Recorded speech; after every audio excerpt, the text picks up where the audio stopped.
तो बेटा ये कोई बोट है और ये बोट का स्पीड हमने मान लिया स्टिल वाटर में। स्टिल वाटर का मतलब है जब पानी में कोई हलचल नहीं होगी, दिस इज स्टिल वाटर। तो स्टिल वाटर में बोट अपने इंजन की स्पीड से जाएगा and what is going to be the speed of the boat. Suppose ये स्पीड हमने मान लिया कोई 10 किलोमीटर पर आवर। ठीक है, हमने मान रखा है कि स्टिल वाटर में जो बोट का खुद का स्पीड होता है वो है 10 किलोमीटर पर आवर। इसी बोट को हमने क्या किया, दो सिचुएशन में पुट कर दिया। एक हम बोले कि डाउन स्ट्रीम जाओ। डाउन स्ट्रीम का मतलब होता है वाटर के साथ जाना, यानी रिवर वाटर का फ्लो के साथ चले जाना, उसी को बुलाया जाता है डाउन स्ट्रीम। बोट तो अपना स्पीड से जाएगा, वो अपना स्पीड को कंट्रोल नहीं, हम ये मान के चलेंगे उसका स्पीड हमेशा यूनिफॉर्म ही रहता है। तो बोट अपना स्पीड यूनिफॉर्मली रखेगा, 10 किलोमीटर पर आवर के रफ्तार से चलता रहेगा। डाउन स्ट्रीम वाटर का भी खुद का कुछ स्पीड होगा, मान लो इसका स्पीड है 2 किलोमीटर पर आवर। जब पानी के साथ जाएगा तो बोट के स्पीड के साथ वाटर का स्पीड भी जुड़ जाएगा, क्योंकि वाटर उसको पुश करेगा in the direction of motion. अगर उसी डायरेक्शन में फोर्स लग जाए इसका मतलब उसका स्पीड बढ़ जाएगा। तो डाउन स्ट्रीम जो स्पीड आ जाएगा बोट का, that is going to be 10 + 2 which is equal to 12 kilometre per hour. बोलने का मतलब है जब भी डाउन स्ट्रीम वाला कॉन्सेप्ट आएगा हम बोट के स्पीड में वाटर का स्पीड को जोड़ देंगे। क्यों जोड़ देंगे? क्योंकि दोनों का डायरेक्शन सेम है और वाटर उसको हेल्प कर रहा है आगे बढ़ने में। अगर इसी बोट को उसी वाटर के साथ मैं डाउन स्ट्रीम की जगह मैं इसको अपस्ट्रीम में ले आऊँ, तो boat is now travelling in the upstream direction. कितने स्पीड से जा रहे हैं बोट? 10 किलोमीटर पर आवर का स्पीड से जा रहे हैं। अब वाटर का स्पीड तो हमेशा इसको अपोज करेगा, क्योंकि बोट ऊपर जाने की कोशिश कर रहे हैं और बोट को वाटर पीछे धकेलने की कोशिश करेगा। By what speed? 2 kilometre per our. अब पानी यहाँ पे बोट को सपोर्ट नहीं कर रहे, पानी यहाँ पे बोट को अपोज कर रहे। अगर इसको अपोज कर रहे तो आफ्टर 1 आवर ऑफ टाइम ये बोट कितना ऊपर चढ़ पाएगा? रियलिटी में 10 किलोमीटर ऊपर जाना था, लेकिन पानी की वजह से वो 2 किलोमीटर पीछे भी आ रहे, ऐसे सोच सकते हो आप। तो 10 किलोमीटर माइनस 2 किलोमीटर कर देंगे तो ऑब्वियसली 1 आवर में कुछ ये 8 किलोमीटर ऊपर चढ़ पाएगा। क्योंकि 1 आवर में 8 किलोमीटर ऊपर चढ़ पाएगा, मैं बोल दूंगा इसका जो रिलेटिव स्पीड बनता है वो बन जाता है 8 किलोमीटर पर आवर। हमने क्या सीखा? जब भी हमारा क्वेश्चन में अपस्ट्रीम वाला कॉन्सेप्ट आएगा, हम दोनों जगह पे एग्जैक्टली याद रखना, अपस्ट्रीम वाला हो या डाउनस्ट्रीम वाला हो, बोर्ड का स्पीड के साथ वाटर का स्पीड या तो ऐड होगा या तो माइनस होगा। लेकिन याद रखना, मैं इसलिए बोल रहा हूँ क्योंकि डाउनस्ट्रीम में जुड़ जाएगा, उसमें तो कोई प्रॉब्लम नहीं है। अपस्ट्रीम में हमेशा बोट का स्पीड से वाटर का स्पीड को ही माइनस करना पड़ेगा। रीजन बहुत ही सिंपल है, बोट अगर ऊपर चढ़ रहा है, अगर बोट का स्पीड वाटर का स्पीड से कम हो जाए, मान लो बोट का स्पीड को 3 किलोमीटर पर आवर हो गया और वाटर 8 किलोमीटर पर आवर से जा रहा है, तो जब रिवर 3 किलोमीटर ऊपर तो जाएगा लेकिन ये 8 से नीचे आ जाएगा, इसका मतलब बोट कभी ऊपर चढ़ नहीं पाएगा अपस्ट्रीम। तो हमेशा याद रखना, जब मैं अपस्ट्रीम की बात करूंगा, डाउनस्ट्रीम में कोई प्रॉब्लम नहीं है, डाउनस्ट्रीम तो एग्जैक्टली एडिशन होता है। अपस्ट्रीम में हमेशा स्पीड ऑफ बोट से माइनस करोगे स्पीड ऑफ वाटर, और याद रखना speed of boat is always going to be greater than speed of water. The reason being, अगर ये कंडीशन का फुलफिल नहीं करोगे बोट कभी ऊपर चढ़ नहीं पाएगा। ठीक है, इसी कॉन्सेप्ट के साथ यहाँ पे हम सोचते हैं, या तो हमने डाटा दे दिया आपको, लेकिन क्वेश्चन में वेरिएबल्स के साथ हमें सॉल्व करना होता है। सपोज मैंने बोल दिया कि जो बोट है उसका ओरिजिनल स्पीड है x किलोमीटर पर आवर और वाटर का स्पीड हमने मान लिया उस y किलोमीटर पर आवर। तो यहाँ पे दो मोशन बन जाता है, अपस्ट्रीम एंड डाउनस्ट्रीम। अब खुद बोलो, अपस्ट्रीम के केस में बोट का स्पीड घट जाएगा because of the opposition from the speed of water. Upstream के केस में बोट का स्पीड से ही वाटर का स्पीड को आप माइनस करोगे। अभी मैंने यही चीज बोला आपको, माइनस हमेशा वाटर का स्पीड को करोगे और बोट का स्पीड हमेशा प्लस वाला पार्ट में रखोगे। मतलब बोट का स्पीड माइनस वाटर का स्पीड, ये हो गया अपस्ट्रीम वाला स्पीड। डाउनस्ट्रीम तो कोई सवाल ही नहीं बेटा, x + y जुड़ जाएगा क्योंकि वाटर इसको हेल्प कर रहे हैं डाउन जाने में। तो हमेशा इस चीज को याद रखना, यहाँ पे हम x किसका स्पीड को हमेशा क्वेश्चन में x मान लेंगे, बोट का स्पीड को x मान लेंगे, तो वाटर का स्पीड को क्या मान लेंगे y। यही दो अननोन चीज होंगी क्वेश्चन में। लेट अस फ्रेम ए क्वेश्चन। ओके, इसमें 2 टाइप का क्वेश्चन बनेंगे, दोनों टाइप का क्वेश्चन मैं आपको बता दूंगा। टाइप 1 पे आते हैं पहले।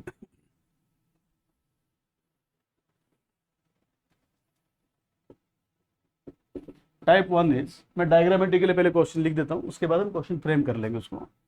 मान लो कोई बोट अपस्ट्रीम जा रहा है 60 किलोमीटर, कोई बोट अपस्ट्रीम जा रहा है 16 किलोमीटर, और इसको लग रहा है कुछ बेटा टाइम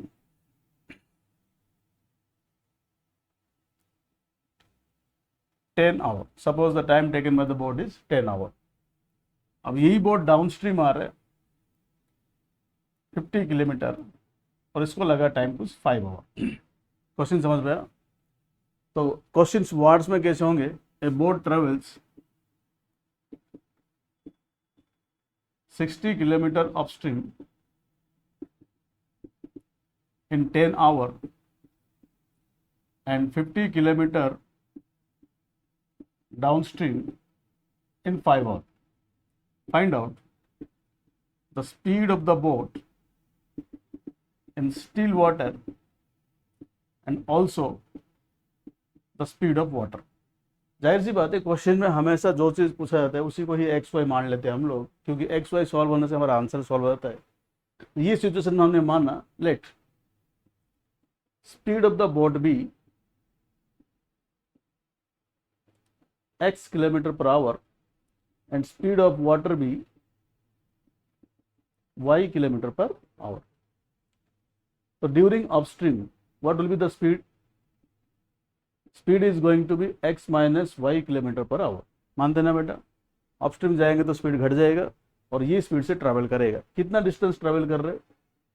तो डिस्टेंस ट्रैवल कर रहे हैं कुछ 60 किलोमीटर। हमेशा याद रखना, स्पीड डिस्टेंस एंड टाइम के क्वेश्चन में मैं अच्छा वीडियो बनाया हूँ, उसमें स्पीड डिस्टेंस इनटू टाइम के क्वेश्चन में हमेशा डिस्टेंस को राइट हैंड साइड रखोगे, and the formula that we are going to use is STD, speed into time is equal to distance.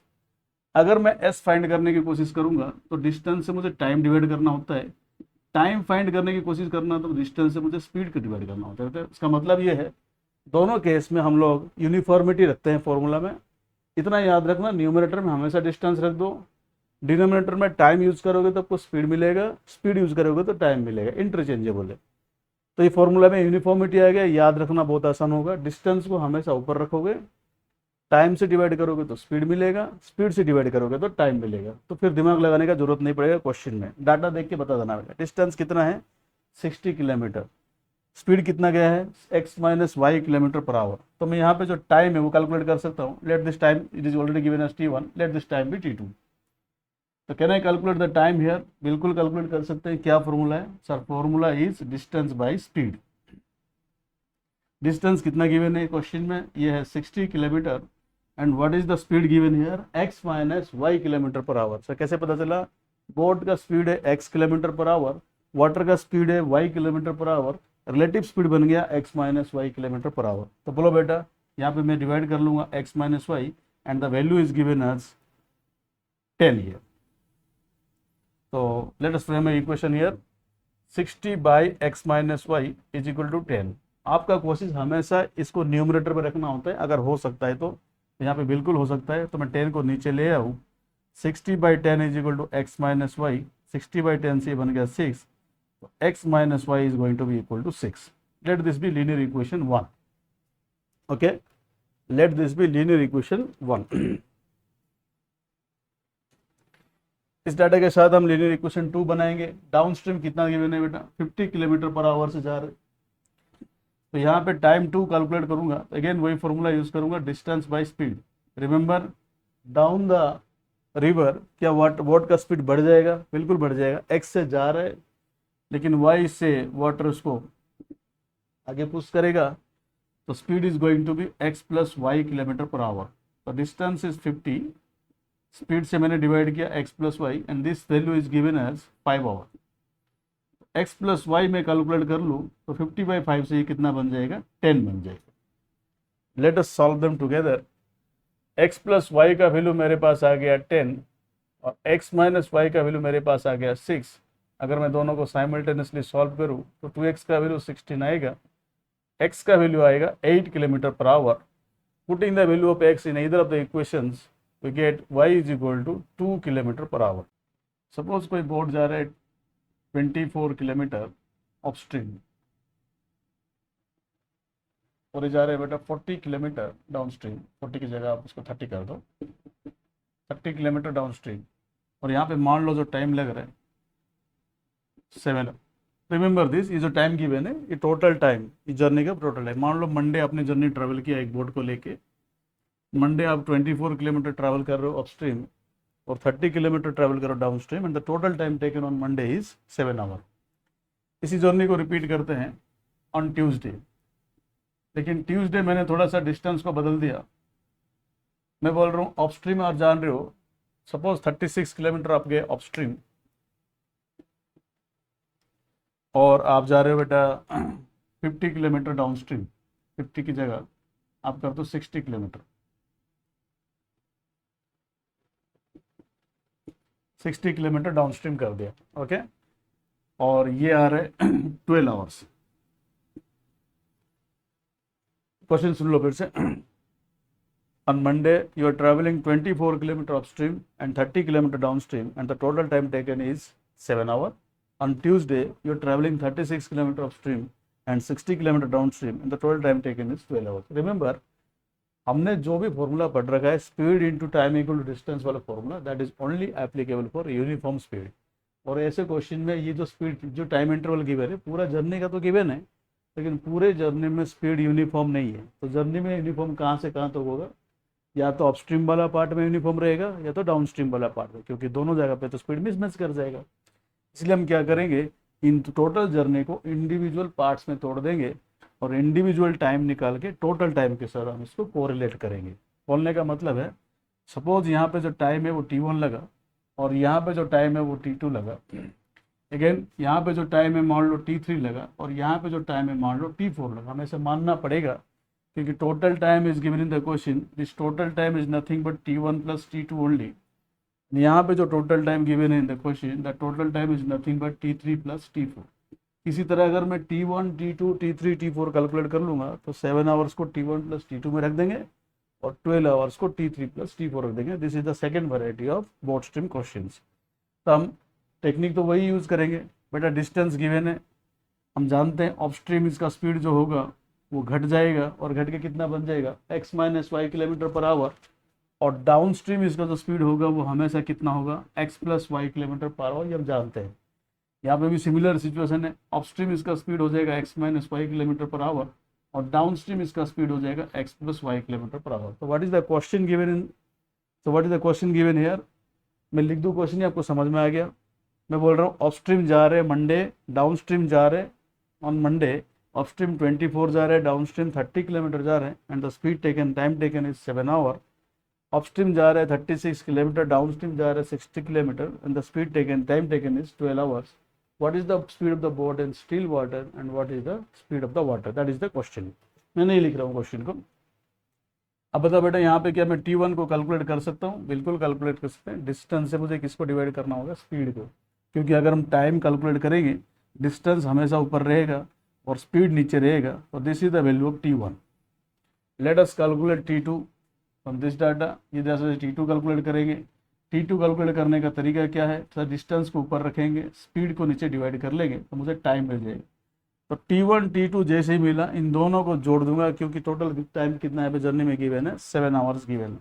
This implies 24 by x minus y plus 30 by x plus y is going to be equal to 7.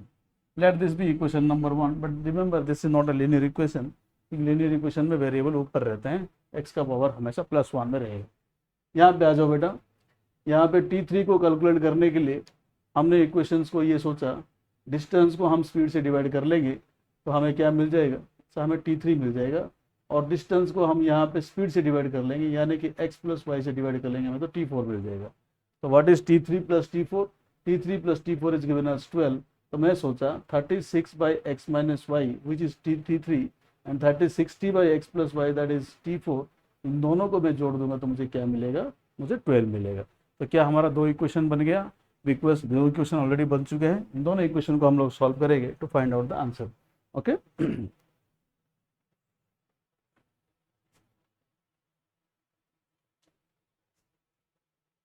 Let us solve them together. 24 by x minus y is given as plus 30 by x plus y. This total is given as 7. Let us write the second equation here. 36 by x minus y plus 60 by x plus y, that is given as 12. Okay. इसको solve करने से पहले थोड़ा देर के लिए हम सोचते हैं, बहुत सारे वेरिएबल्स हमें थोड़ा एक्सपेंडेड फॉर्म में दिख रहे हैं, तो इसको थोड़ा हम कंडेंस कर लेते हैं सो दैट थोड़ा सा स्ट्रेस घट जाएगा दिमाग से।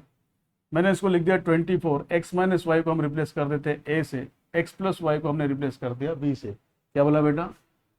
Late us assume that x minus y equal to a and x plus y equal to b. हमने एक्स माइनस वाई ए और एक्स माइनस बी को रिप्लेस कर दिया। तो एक्स माइनस वाई की जगह हमने ए रख दिया और एक्स प्लस वाई की जगह हमने बी रख दिया। बेटा इक्वेशन वही है, इस इक्वेशन में थोड़ा सा हमने लुक चेंज कर दिया and this is 36 by a plus 60 by b is going to be equal to 12।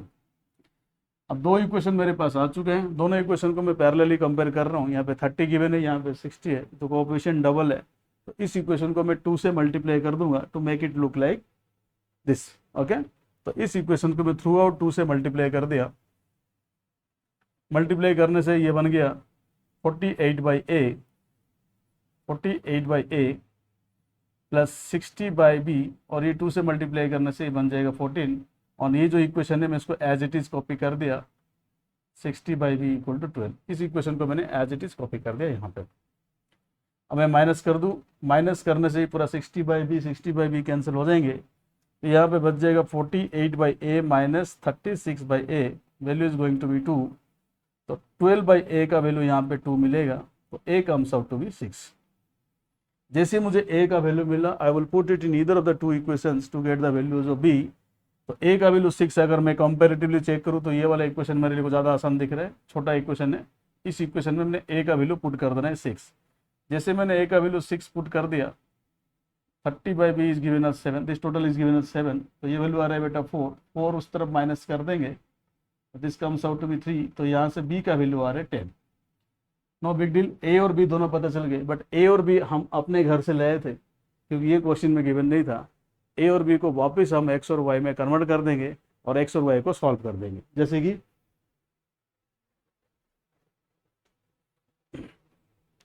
यहाँ लिखते हैं, बोलो बेटा, एक्स माइनस वाई को हमने क्या मान लिया था?